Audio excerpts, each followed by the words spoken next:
10h37. CBN Explicando Direito. Oferecimento Lima e Pígolo Advogados Associados. Visite nosso site limaepígolo.com.br. No CBN Explicando Direito desta semana, vamos esclarecer as dúvidas sobre as diferenças entre inventário judicial e extrajudicial. Extrajudicial, a advogada associada Lima e Pígolo Advogados, Sâmara Recaldes, está no estúdio para participar do quadro desta quinta-feira. Sâmara, bom dia. Muito bem-vinda de novo, né? Já esteve por aqui. Já estive. Esse lugar já é conhecido para mim. Bom dia a vocês, bom dia a todos os ouvintes. E já vamos direto ao assunto. Quando algum ente querido, né, um familiar, pai, mãe, morre, torna-se um pouco difícil, às vezes, trabalhar com questão de bens. E aí o pessoal já pensa logo em inventário, né? Que auxilia nessa transmissão dos bens para os herdeiros, por exemplo. Mas, assim, eu, por exemplo, não sei qual é a melhor opção, onde eu me encaixo. Então, para explicar logo de início, qual que é essa diferença entre o inventário judicial e o extrajudicial? Tá. São duas modalidades de inventário, né? O inventário judicial é realizado perante ao juiz na vara de sucessões e família. E o inventário extrajudicial é realizado no cartório perante ao tabelião no cartório de notas. Sem advogado, no caso? Não. Nas duas modalidades é imprescindível que tenha um advogado para amparar as partes, tá? Pode ser um para todas as partes, no extrajudicial ou no judicial, ou cada herdeiro com seu advogado. Aí é a escolha de cada um. O inventário judicial ele é obrigatório quando tem herdeiros menores ou herdeiros relativamente incapazes, tá? Se houver essas pessoas, ele não pode ser feito de forma extrajudicial no cartório. Ele obrigatoriamente tem que ser realizado perante ao juiz. E se houver testamento da pessoa falecida, também é obrigatório que seja realizado perante ao juízo. E, por fim, se houver litígio, se as partes não estão de acordo com a divisão da herança, então também tem que ir para o judiciário, para o juiz intermediar, ajudar, atuar como mediador e ajudar na divisão dessa herança. E falando de tempo, quanto tempo a pessoa tem que esperar ou ela pode demorar para dar entrada nesse inventário, né? Como é que funciona? Tem prazo, tá? O prazo é 60 dias a partir da data do óbito. Se o espólio, os familiares, os herdeiros não respeitarem esse prazo, eles estão sujeitos a uma multa de 10% sobre a herança no imposto de transmissão de mortes, de causa-mortes, no ITCMD. Se esse prazo exceder 180 dias, o valor da multa chega a 20% sobre a herança toda.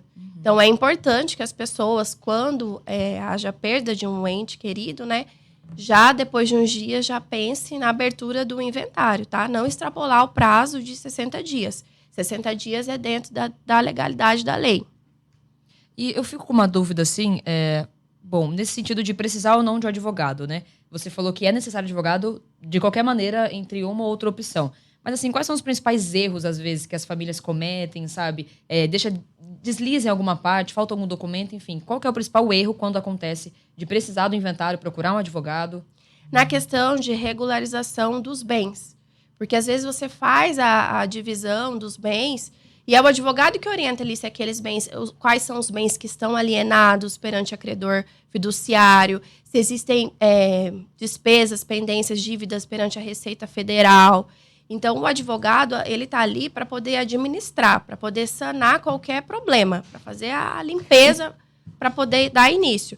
Com pendências, não adianta fazer. Então, precisa regularizar imóveis, bem imóveis, contas bancárias, dívidas perante aos órgãos do governo. E é possível deixar em aberto, dar início ao processo e deixar em aberto algum que ainda tem pendência e ir resolvendo ao longo do caminho ou não?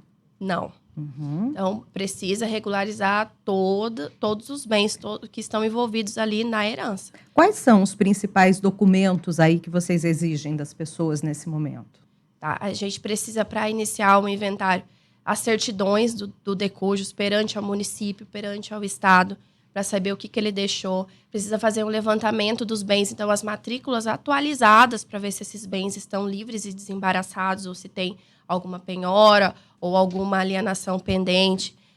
Documentação de imposto de renda, para ver como é que está a situação das contas, extrato bancário.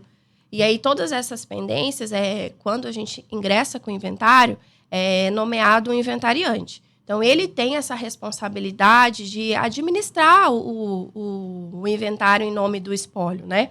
Então, ajudar aí o advogado a poder fazer a colheita desses documentos necessários. Era até isso que eu ia perguntar. Essa pessoa que fica responsável, pode ser um filho, uma esposa, não pode ser qualquer pessoa que tenha a ver, né? Pessoa envolvida, que se habilite. Né? Se mais de uma pessoa tiver interesse em ser um inventariante, daí o juiz vai nomear. Mas, geralmente, as pessoas não querem esse cargo. Isso funciona tanto para quem já tem o inventário ali pronto, quanto não?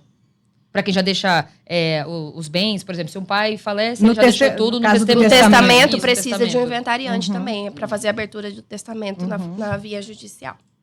E existem prazos aí, média de solução dessas situações? Qual que é aí? Inventário judicial é o mundo perfeito. No cartório, extrajudicial, desculpa. No cartório aí, geralmente, 30, 60 dias no máximo, você já tem a escritura de inventário pronta com a partilha dos bens. Porque as pessoas que partem para o inventário na modalidade extrajudicial, elas já estão de acordo, é consensual. Não existe disputa, né? Não existe litígio, disputa, exatamente. Então, já tem a partilha certinho dos bens, é só anotar e assinar. Agora, o inventário judicial, se houver um litígio, se houver uma briga... Se arrasta por anos. Se arrasta por anos, porque ele tramita na vara de família de sucessões. E aí, na vara de família de sucessões, tem causas mais nobres, né, que o judiciário entende. Questão de alimentos, questão como de guarda, prioridade. Né? E o inventário, a pessoa já faleceu, é herança, entendeu? E vai se enrolando. Vai ficando pra depois. E briga. O interessante no judicial, é que as partes façam um acordo. Mesmo, às vezes, elas cansam. Chega um momento que elas falam, olha, está tramitando esse inventário há 10 anos. E aí entram num acordo, você entrega ali o plano de partilha, formal de partilha pronto para o juiz. Aí ele só homologa. Então, é muito importante sempre tentar fazer de forma amigável. A conversa antes. Tanto na via extrajudicial no cartório ou na via judicial com o juiz. Facilita muito. É isso. Muitas informações, eu gostei desse assunto, porque é algo que realmente preocupa, né? Esclarece, e é um assunto que é até tabu para muita gente, pra né? Muita gente. Vocês sentem está no dia a dia de todo mundo. Vocês sentem isso ao conversar com as pessoas que procuram isso? De ser um assunto difícil de ser colocado? Sim, as pessoas não sabem como funciona e as pessoas têm aquela imagem de tem que abrir um inventário, como se fosse uma coisa muito difícil e muito longa. Como eu disse, em alguns casos, sim, principalmente se houver litígio, se houver briga. Em outros casos, não. Tem inventário que a gente abre aí no cartório, 30 dias, 60 dias está tudo pronto. Então, assim, não é mais dessa forma, tá? Há um tempo que essa questão do inventário foi flexibilizada e está mais acessível, mais fácil e mais rápido. Sâmara Recaldes, muito obrigada pelas suas informações. Eu que agradeço a oportunidade de estar aqui com vocês. E é isso, para você que chegou no meio do assunto, sempre como eu digo, tem matéria disponível daqui a pouco no nosso portal RCN67. Claro, para você que quer reouvir, enviar para alguém, para o seu pai, para sua irmã, tá no meio desse assunto, precisa tirar as dúvidas, tem também o contato do pessoal da Lima e Pêgolo Advogados. Agora são 10 horas e 46 minutos, vamos ao intervalo.